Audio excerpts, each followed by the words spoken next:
दुर्योधन यदि भीष्म के वो 5 तीर नहीं देता तो पांडव कभी के मारे जाते। महाभारत से इतर भी महाभारत से जुड़ी कई कथाएं मिलती है।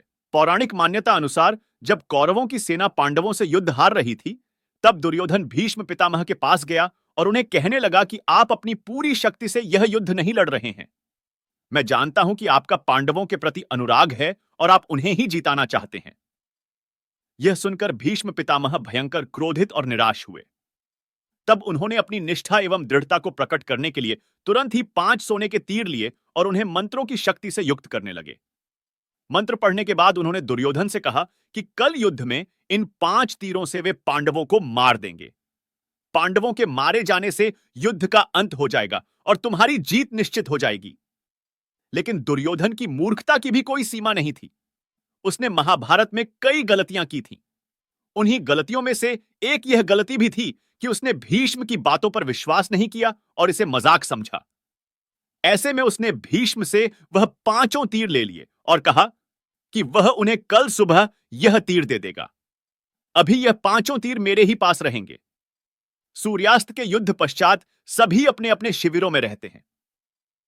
वहां भगवान कृष्ण को जब यह पता चला कि भीष्म ने पांडवों को मारने के लिए कोई 5 चमत्कारिक अचूक तीरों का निर्माण किया है, तो उन्होंने तुरंत अर्जुन को बुलाया और कहा कि तुम इसी वक्त दुर्योधन के पास जाओ और उससे कहो कि मैं आज कुछ मांगने आया हूं, क्योंकि तुमने ही कहा था कि गंधर्वों से मेरी जान बचाने के लिए तुम मुझसे कुछ मांग लो, लेकिन तब मैंने तुमसे कुछ नहीं मांगा था।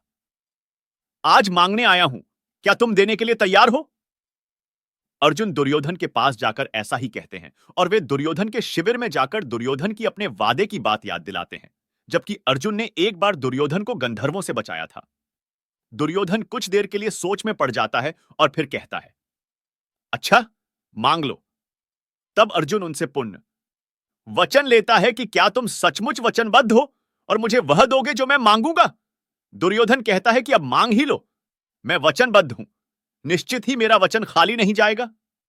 तब अर्जुन कहता है कि मुझे वो 5 तीर चाहिए जो तुम्हें भीष्म से दिए हैं।